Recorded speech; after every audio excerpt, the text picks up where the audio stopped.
Welcome to Asian Book Club, where we highlight Asian and Asian American authors. We are your hosts, Jamae and Sabangan. and I'm Stephen Park. And today we're starting our read on The Boy with the Bookstore by Sarah Echevarria Smith. Now, in this book, we quickly meet these characters, and one of the main characters that we meet is Max. Max is the owner of a bookstore across from Joelle, who owns a pastry shop.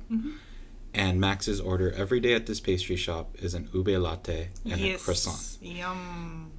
Joelle goes on to then talk about how she believes the best way to go out is death by carbs.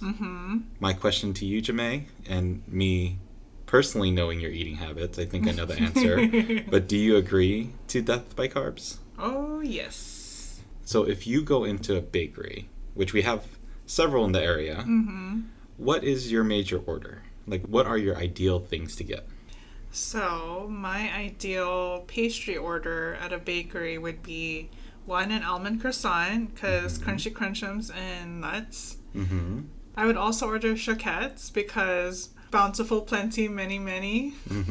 And what are choquettes? Choquettes are like little cream puffs. Without the cream inside. Well, yes, without the cream inside. So they're cream puffs that have just like this really gooey, doughy inside. So you choose that over cream puffs? No, that's why the third one would be a cream puff dipped in chocolate. Wow. So you get choquettes and cream puffs? Yes. Wow. It's double the flavor with a side of texture. What about a crostade? Because that is also one of the orders that you get. I do love a crostade. Also, you left out your people, because would you not order a pan de sal? Well, I'm thinking of a French bakery, and French bakeries don't usually have pan de sal. No, I mean any bakery. You didn't say ube anything. Okay, hold up. That's a different story then. I still hold to the almond croissant, and I still hold to the choquette. I am going to say a pan de sal, or not just one. Of course, I want the whole loaf of pan de sal with ube halaya. Oh, wow. Over Nutella? Yes. Wow. Yum. So not the pan de sal with the ube stuffed inside? No. Or the cheese pan de sal? No. Just plain pan de sal? Plain pan de sal with a side of ube halaya. Fair. I think I usually go for... I usually like testing out the croissant, like their butter croissant, because I think that's the basis. Yeah. But I think my orders would be a chocolate croissant, especially if the chocolate is thick on the inside. I usually go with a little bit of a Coogan Aman, or properly pronounced a Queen Aman. Yes. And the third one, I don't know. I have lactose allergy or intolerance. I don't really know what it is, to be honest. But butter gets me, so I have to have the right amounts of butter. And I know both of those contain a ton of butter. Right. But for some reason, my body's like, I'll allow it. But what about a pecan pull-apart bread? Ooh, I love a pecan pull-apart, or also known as a monkey bread. Right? Yeah, I mean, there's a bakery in our area that used to call them monkey bread, but for some reason they renamed or rebranded it to pull-aparts. Yeah, pecan pull-aparts. Yeah, I do like those. Ooh, do apple fritters count? Yes, absolutely. They come in bakeries. Ooh, then I'm going to go with an apple fritter, very specifically from Delicious Donuts in Portland, on Grand, I think, and Burnside. Ooh, those are so massive and good. Yes. I'm hungry. All right, so let's stop talking about food and let's go into our recommendation for the week. So our recommendation for the week is Ruby Ibarra. She's an MC, a songwriter, and director. She's also a co-founder of Pinay Rising Scholarship Program that's meant for the arts and activism. Steven and I have been listening to her whenever we're together in the car, and she just gets me all hyped up. I feel empowered. I feel fierce. I feel like I'm embodying my ultimate Filipinx self. She goes hard. Yes. Like, hard. Yes, absolutely. You can learn more about her work through her website, which we'll add into our notes. You can also follow along on Instagram at Ruby Ibarra. That's RUBYIBARRA. And you can find her music on Spotify, Apple Music, YouTube, SoundCloud, and other platforms. Yeah, and for anyone that doesn't really know Ruby Ibarra, I would say she's a really, really good rapper. Yes. And she is very creative with her lyrics, but also, like Jamae said, the way that she raps is very intentful and very powerful. So yes. Definitely go find her, check out some of her music. It's well worth it. Mm-hmm. And that is our recommendation for the week.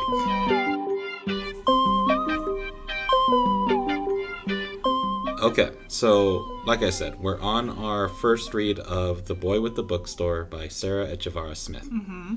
What have we read so far?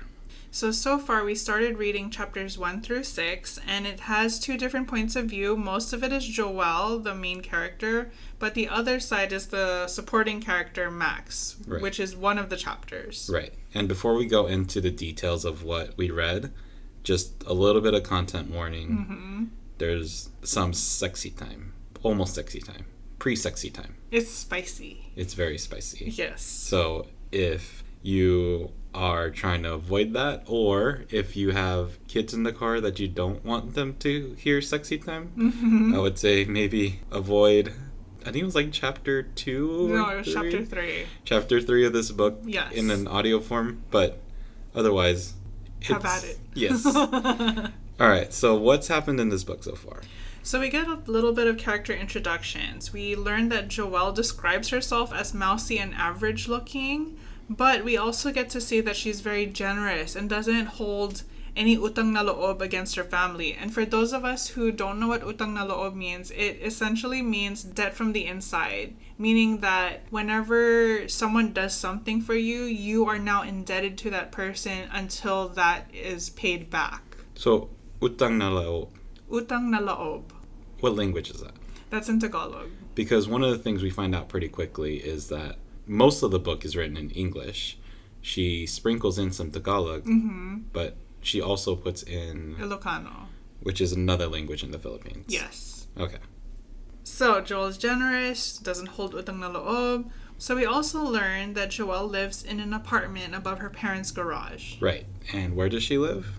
With her parents, essentially. But where in the world, geographically? Oh, she lives in Portland, Oregon. Yeah. Yes, represent. So Jamae said that she didn't know this fact about the book. Mm-hmm. But in the first chapter, it's revealed that she lives in Portland, Oregon. Yes. She also owns a bakery, which is mm-hmm. located in the Jade District. Yes. And the story develops pretty quickly in this mm-hmm. book, and we get to learn a little bit about her past. Yes, we learn that the reason she is living with her parents, or essentially living with her parents, is because she had to give up her whole college fund in order to get her whole family, not just her parents, but her aunt and apong, which is her grandmother, out of this actual financial crisis. Right. And she also doesn't mind living with her parents. Yeah. And she also works with her opong, which is her grandmother. Yes. Which is Ilocano. Yes. So she doesn't mind either. She works mm-hmm. with her auntie, she works with her mom. So mm-hmm. this, I think, shows that familial bond that mm-hmm. is so strongly represented within Filipino families. Yes. And we also get to learn a little bit more about her as we read through the chapters. mm-hmm. And we get to learn about her as a baker. Yes. And she's a woman after my own heart, mm-hmm. because not only does she love the smell of bread, she also says the next best smell is the smell of books, right. whether it's new and crisp or it's old and dusty, which pre-COVID, I love to sniff books, like put it up to my face and take a deep inhale. But now, post-COVID and learning about my own hypochondria, I still love the smell. I will walk into a room with that smell, but I will not put it up to my nose anymore. Do you prefer the smell of new books or old books? I like the smell of older books. Same. There was a thing that one of my roommates did. He was kind of quirky. His name was also Steve. Also with a V, not a PH. But he had this one thing that he found online that if you have an old shelf of books that hadn't been touched for a while, you can smell the difference between the one that would get touched. And so we actually trialed this, and he actually was able to smell the difference between the book that was touched and wasn't, and was able to smell the book. Quick fun fact, really weird. He was very quirky. He made like limoncello in his closet. I love him to death. But anyways, back to the story. So that's kind of Joelle's background. Yes. But the person that plays across from her is Max. Yes, Max Boyson is only mostly a character that we observe from the third person point of view. But what we see through Joelle's eyes is that Max is very kind and gentle, and he's a hottie with a beard, which is very typical of the Portland, Oregon area. He, I think, plays it cool fairly often. When Joelle asks, so this is very much in the beginning, but when Joelle asks Max how his day is, his response is, we'll talk about the narration later, but I'm going to try to use the narration that they use for Max. Pretty damn good now that I got your incredible coffee and pastries to get me through the day. Oh, no. Ugh. I don't, okay, so what are your first thoughts on Joelle separately and Max separately? Joelle, I feel, is a very believable character. I see myself in her. I don't see myself as mousy, but I do see myself as average, and I don't think of myself as special in any way in terms of like the everyday person. In terms of Max, I feel like, and we're going to get more into this later, I'm confused by this character, and I feel like there is no one trait that nails down who Max is. Right. Because he has hard mood changes, and starting from this very flirty person to this kind and gentle person to later we'll talk about his hot-headed persona.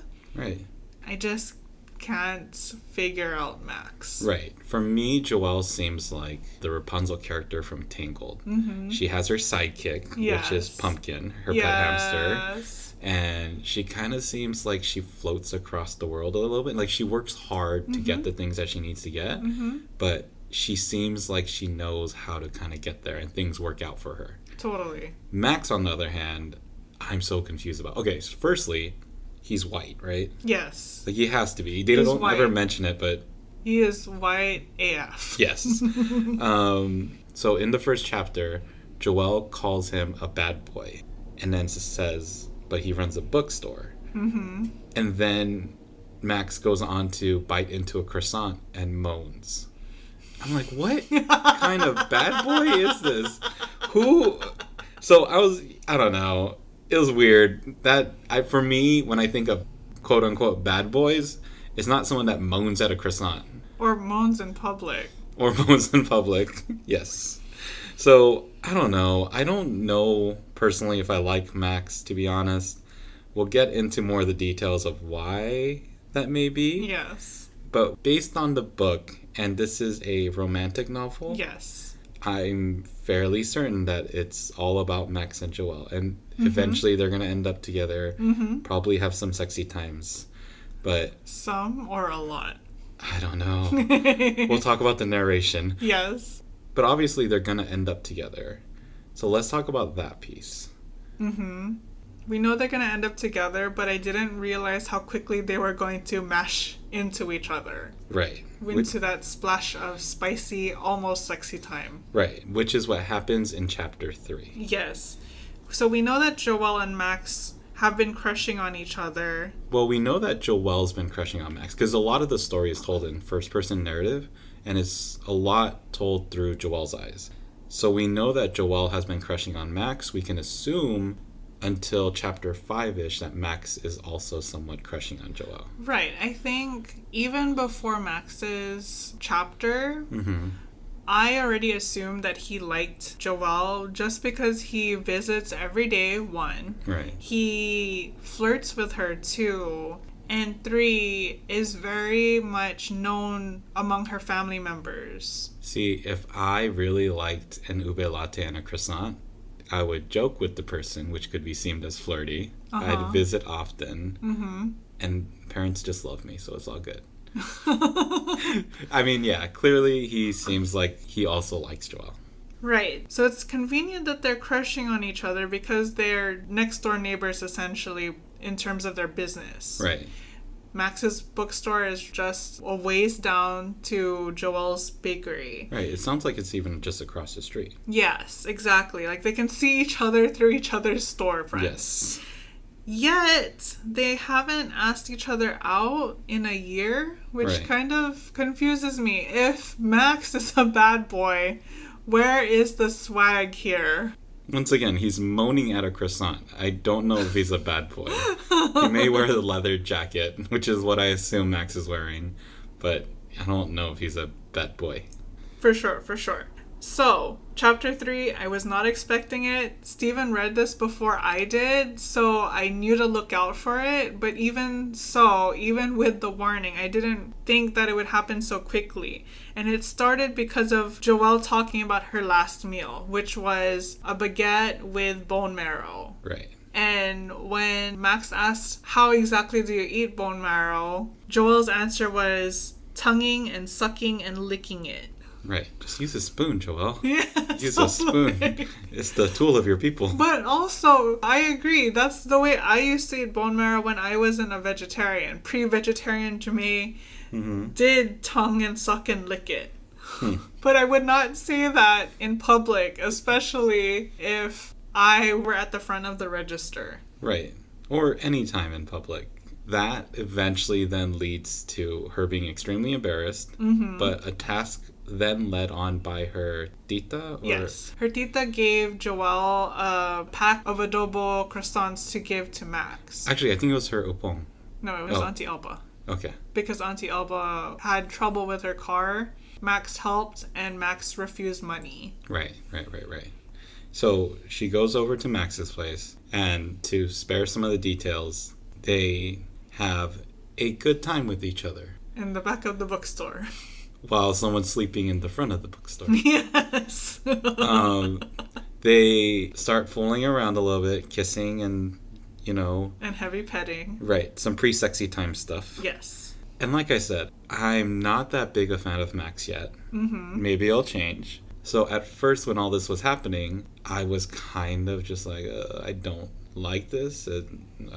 I kind of was very cringy, and I couldn't just keep it emotionally. I think I was physically just very cringy. Once again, we'll talk about the narration, which is one of the reasons. But then as it kept going on, I was like, ooh, it's getting warmer. No one turned on the heater. It's just getting warmer. So I think the author, Sarah Chavara Smith, writes this portion very, very well. It definitely got me hot and bothered. And although I didn't feel the chemistry beforehand, they definitely had chemistry within this moment. Right. And so this then cements the idea that Joelle and Max clearly have something for each other. Yeah, absolutely. But that doesn't last long. No, it doesn't, unfortunately, but maybe fortunately. Yeah, so let's talk about what happens there. So the landlord of both of their places has come around and told them that he is deciding to renovate their places. Yes. It's a giant renovation. He hasn't done this before, but he's very excited about it. And Joelle, remembering how kind this landlord was to her when she started out her business, realizes that this was a way for her to now reward his initial belief in her. Yes. The issue is the landlord doesn't have that much more space, so he's pretty much going to put both Max and Joelle into the same room where they have to share the space with both a bookstore and a bakery. Which I don't think is a terrible idea. I think it's a great idea. Exactly. I think it could make a lot of money. Exactly. He's also not going to charge them rent. He is going to help them find storage for all the stuff that they can't hold. Right. But Max doesn't see this the same way that we do. Right. And not only does he not see it the same way, he gets extra angry. Yeah, real pouty. I wouldn't even say angry, just very pouty. Yeah, and to the point where he cuts off Joelle and he totally negates what happened to them only a day ago. Right, because he wants it to, quote-unquote, stay professional. I don't know, does this seem like a cop-out in a way? Yeah. When I read through this, so before we get to Max's part, where he gets to explain himself in the first-person narrative. Right. It just seemed like he wanted a one-nighter or a one-night stand of some sort. It seemed very much the excuses of someone that didn't want to be in a relationship with someone, but wanted to just fool around with them. Right. Also, you've known Joelle for a year or something, somewhat amount of time, so she's not a stranger. Wouldn't you want to try to build a relationship together if that was truly your intent? I mean, with how fast things went in chapter 3, it made me also think of a one-night stand, and maybe, in my mind, it was like, maybe that's all he wanted. Mm-hmm. Yeah, and I don't know if this was something that then added to me also disliking Max. Mm-hmm.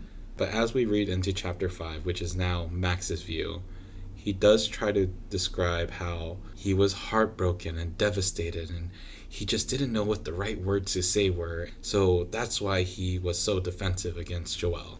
I guess. And it's hard to refute because it is his perspective, right? We have to believe that this is honesty because it is coming from his point of view. Fair. I just don't buy it still. I don't know. I don't either. There's something about Max that makes me distrust him. Mm-hmm.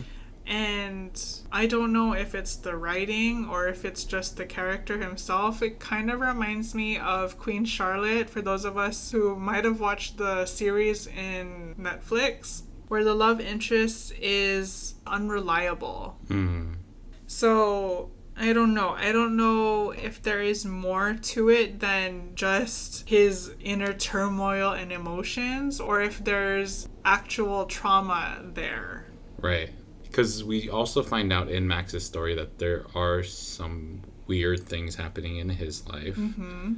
What I can say is that all of Joelle's family is very kind to him and really do like him. Yes. So if we look through the perspective of the maternal figures, we have to assume that maybe Max is a good person. Mm-hmm.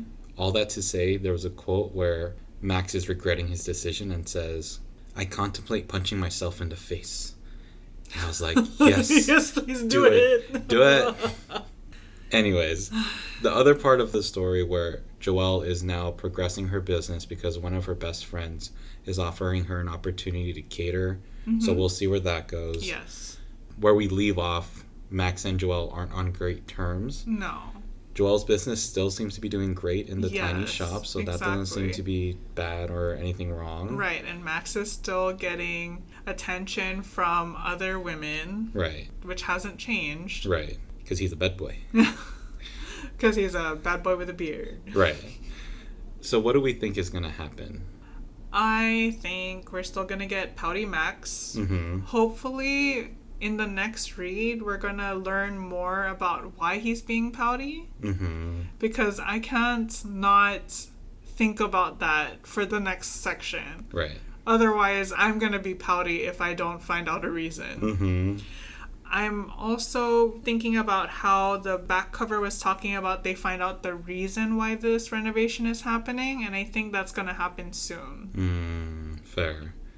I do think this is going to be a little bit of a yo-yo relationship. I think there's going to be some turmoil with one of their businesses, maybe. Yes. Hopefully not, but we know that currently, even in the backstory of all this, that money has been a major theme of this book. Yes. Both with her family and how her business is now functioning. So maybe some drama there, but obviously we know that Max and Joelle are going to end up together in some way. Right. I feel like that's not the mystery. Mm-hmm.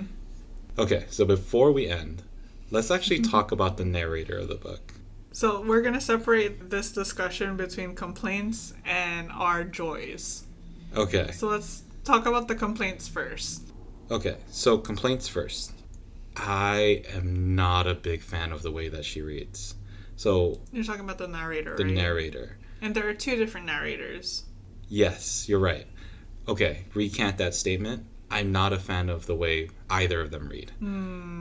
It's very animated. Mm-hmm. Her style reminds me very much of Mickey Mouse. It's very just overly dramatic and emphasized. Yes, and where there are breaths and stops, it feels like it's too much of a stop or too much of a breath. Right, and it's just the way that the story is kind of riled up. And I think specifically because it is a romantic novel, the way she reads some of the parts that are more heated makes me not as much get into the story, but kind of cringe a little bit. So it was harder to really feel involved fully in the story. Totally. And I first started with the audiobook, but like Steven said, once I started hearing the very animated type of reading style, I just couldn't. I couldn't get into the story, and my mind was too focused on me not liking the narration. Right. And I think I also dislike when narrators decide to use character voices on people.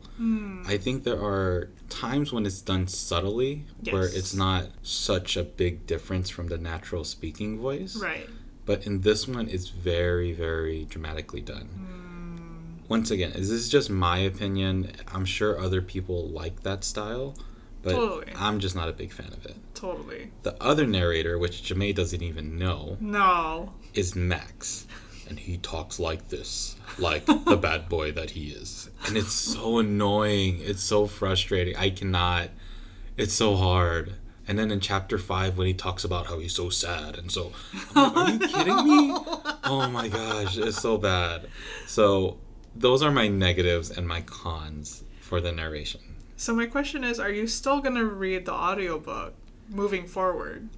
I think I am, only because for us it's been harder to find a physical copy of this book. Yes. So the audiobook was the simplest solution currently. Totally. Because I didn't like the audiobook, I personally switched over to the ebook. Right. What are the pros that you did find about the narrators, though? Or the narrator?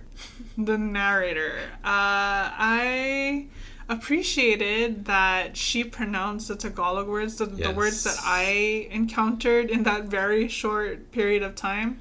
She pronounced it the way I was most familiar with. Yeah, she does a great job of pronouncing the Tagalog words, the Ilocano words. Mm-hmm. She also does a really good job of using the Filipino-American accent. The ones that the titas have, or the moms have here. There's only one tita.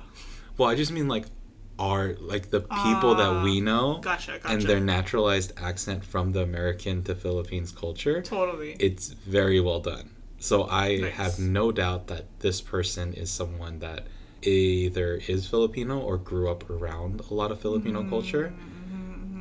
I don't know what to say about Max. He read the words and they were correct, I think. Anyways, we are going to go into our next read, which is, what are we reading next? For the next section, we're reading chapters 7 through 12. And that's for audiobook, ebook, and hard copies. Right. So 7 through 12, there are no chapter titles in this. There are no chapter titles. It only tells us whose perspective we're reading from. Right. So if you're reading this book, if you're getting heated up and you just need an outlet, maybe not DM us. Find another outlet and then DM us about how much you enjoy the book. Yes. But how can people reach out to us? Y'all can reach out to us through email at asianbookclubpod@gmail.com. You can join the conversation on Instagram at asianbookclubpod. And we also have our website, which is asianbookclubpod.com, which has our bookshop, which has our current recommendations, books we've read, and other books we plan to read in the future. Totally. And a great way to support us is to rate, review, and subscribe. Right. And also remember to be happy, be healthy, and read a book. Ingat! Bye.